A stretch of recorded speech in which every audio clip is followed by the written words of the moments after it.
This is Random Father Entertainment Blog coming to another shit of movie reservation number 126.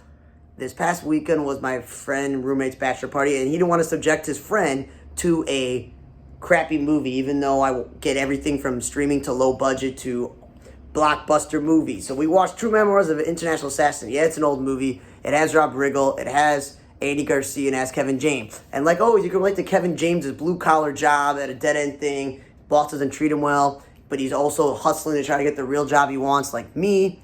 So he's like an author, and he keeps being rejected. So he has a friend who Ron Rifkin plays, who said, yeah, I worked as an analyst for like the CIA or FBI, whatever it is, or whatever it is, and he gives him tidbits over the years to help him write his fiction book, and he's like the most well-researched person, so we know how to use a gun and all these other things, and no one buys his book until some random person who's like, yeah, I can I could publish your book online, and it's an online thing, you gotta sign here, but she changes it from fiction to nonfiction, and he's got explaining to do, because obviously he's not real, and Rob Riggle's like the CIA who's monitoring all this stuff, and Andy Garcia plays one of the bad guys in Venezuela, where he gets kidnapped because they think he is an actual assassin, and he's hired to try to kill people, and there's a lot of good character actors I haven't seen before, but actors' face I've seen before, and they did a good job, and the whole movie is him just trying to bluff his way out of Venezuela,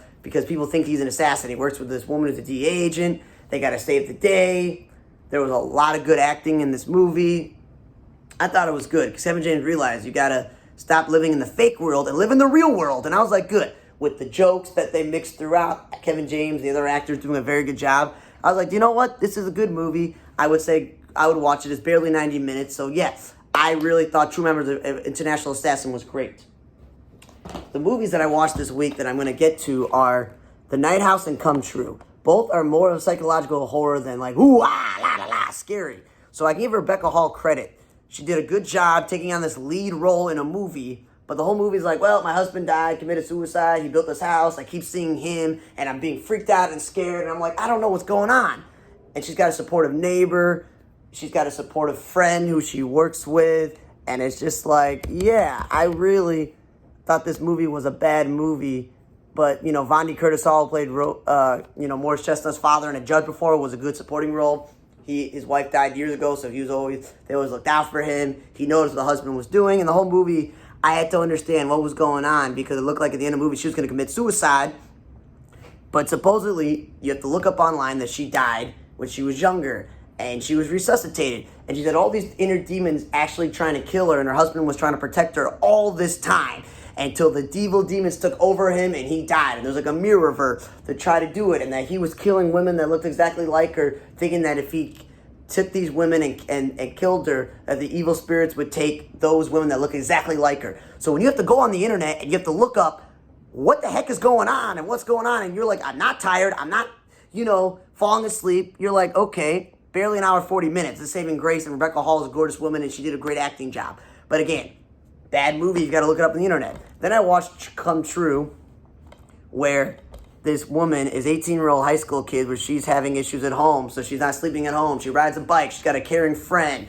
She joined a sleep clinic because she's sleepwalking, she's all this bad stuff. There's a dude who's stalking her from the clinic, and they hook up. I'm like, well, I saw that coming. There was another woman at the clinic who was doing all the sleep stuff, and they have like a boss saying, what are you doing? You're doing illegal things. And it's supposedly super state-of-the-art sleep clinic where they can watch your dreaming and all these other things. And it's like, okay, cool, I get it. But the movie was slowly paced, very boring. Again, barely an hour, 40-minute movie, but it was slowly paced. And I'm like, I'm not falling asleep. I'm not tired. I'm well-rested. This movie's just not that good.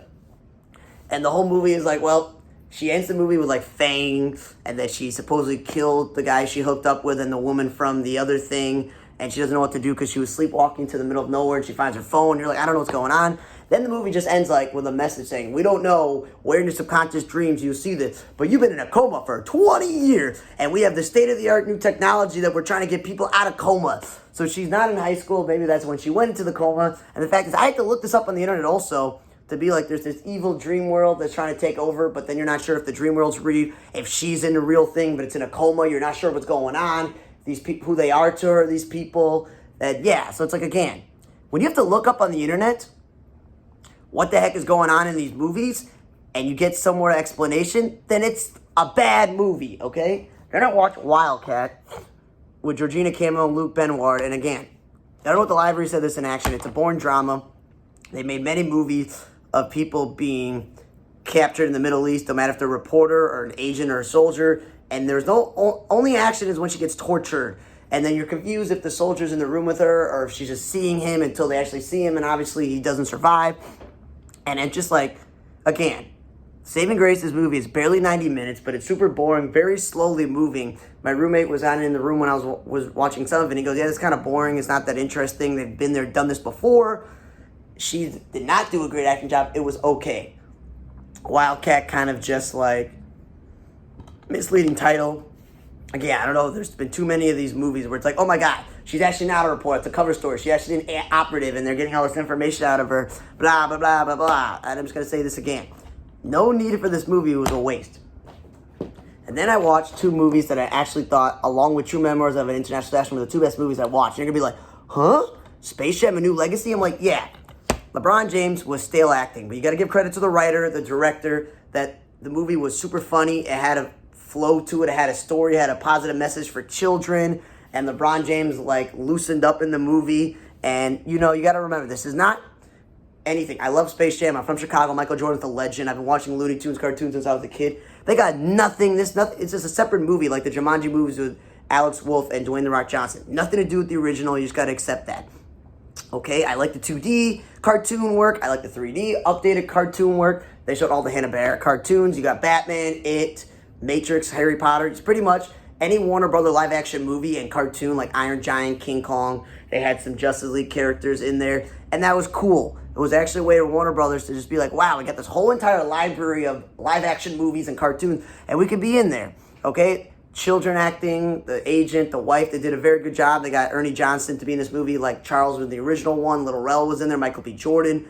They did a very good job in that. Also, like, the Wonder Woman scene, that was pretty cool. And I was like, okay, so pretty much the plot is, like, LeBron James is the father who thinks he knows what's best for his son.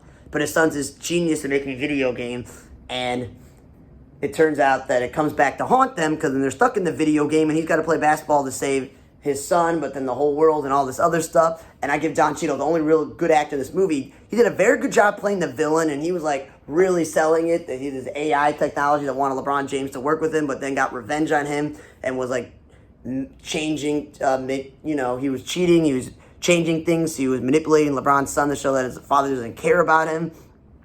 And there's all the messages like, do what you're doing, and I liked it. Now, obviously, it's sad that Kobe Bryant died young, but he was more of a behind-the-scenes guy when he was making film, that it would have been cool to rather see Kobe be in a sequel to Space Jam, because they made a lot of mentions to, they've done this before with a superstar legend. So I do like the idea of, like, LeBron and Bugs Bunny trying to recruit, like, Iron Giant and King Kong and Superman. They couldn't do that, so it's like, well, let's go out and get the rest of the Looney Tune cast. My issue is Daffy Duck, in some of these photos, he's in a jersey, but he coached, unlike the first one. Marvin Martian, barely in the movie, he was the ref in the first one. Barely in this one. They had the little robot dude reffing.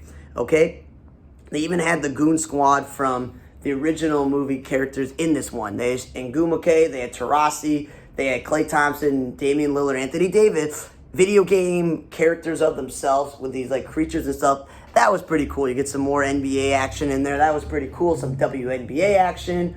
And it was like an epic video game, a basketball game that wasn't about just basketball. LeBron James realized it's not about fundamental. And I'm going to say this. I enjoyed this movie. It was an hour 50-minute movie, but, with cartoons, it got this long animation, so that was pretty cool.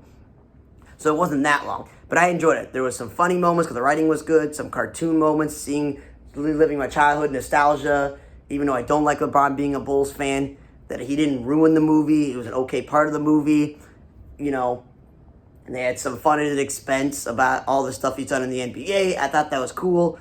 And I said, Don Cheadle did a great job. All the actual actors, they had Michael B. Jordan, and as I said, Little Rel in there, and Ernie Johnson. So I thought, you know what?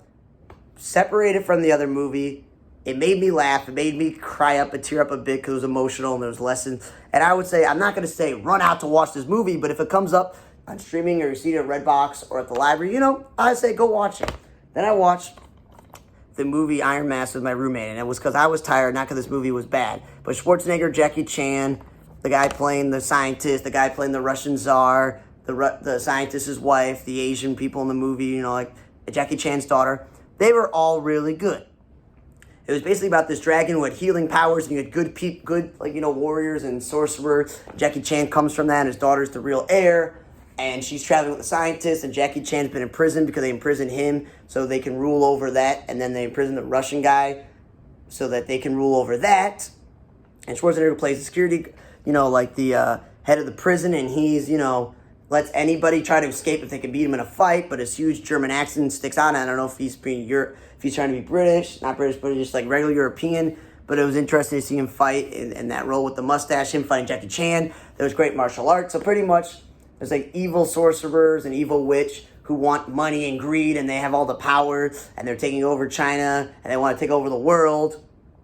So Jackie Chan's daughter and the scientist's wife, and the warriors and the eclectic crew of like pirates and like the midget and all these other characters and the little flying creature. They're like, we gotta save the day. We gotta defeat the evil witch. We gotta defeat all the bad guys who are pretending they're a dragon and they got all these power. They gotta free the dragon and save the day. And Jackie Chan's daughter is the real heir. She's gotta fight the bad woman, and they gotta go on this cool epic fight. So yeah, the martial arts, the storytelling, even the acting, cheesy acting from Arnold Schwarzenegger was great. Jackie Chan, all the acting. My only issue was I don't know if this was made in another country, so when they dubbed it, some of the voice didn't go with the words in the movies and stuff with some of the characters. But yeah, it was humorous, great fighting, great acting, great storytelling. I actually really enjoyed it as a time-piece movie from the past. Yes, it's about 2 hours, but it was actually worth it because my roommate really, really enjoyed it. So I'll say I enjoyed watching Iron Mask and Space Jam: A New Legacy, even though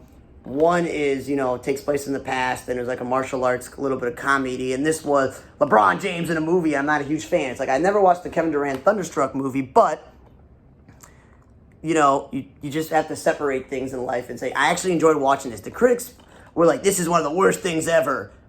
I know LeBron James was still in the movie, but all the audience goes, I actually enjoyed watching it. A little nostalgic, the cartoon, the writing, the acting, it wasn't bad. I don't know how the critics think that Nighthouse and Come True are good movies. Because if you're reading like the fan reviews, they're like, these are horrible movies. And anytime you got to look up plot summaries and explanations, these two movies are bad, and this is horrible too. So don't watch Wildcat, Come True, or The Nighthouse. I would say if you have Netflix, go watch the Memoirs of an International Assassin to see Kevin James be funny, blue-collar type of guy, Andy Garcia, Rob Riggle, you name it. All these actors are really good in it. And as a kid, you and your kid can go watch Space Jam: New Legacy and be like, first, we got to watch the original Space Jam because it's Michael Jordan. It's one of the greatest things ever. And of course, they poke fun at LeBron James, so I love that. And then you can watch this with your kids too because, yeah, there's fighting, but it's a really good movie. Because I didn't get an opportunity to watch a seventh movie due to a cousin's wedding. Thanks for listening to another edition of Movie Review Observation number 126. For On the Radar Table Blog, I'm Radar. See you guys next time.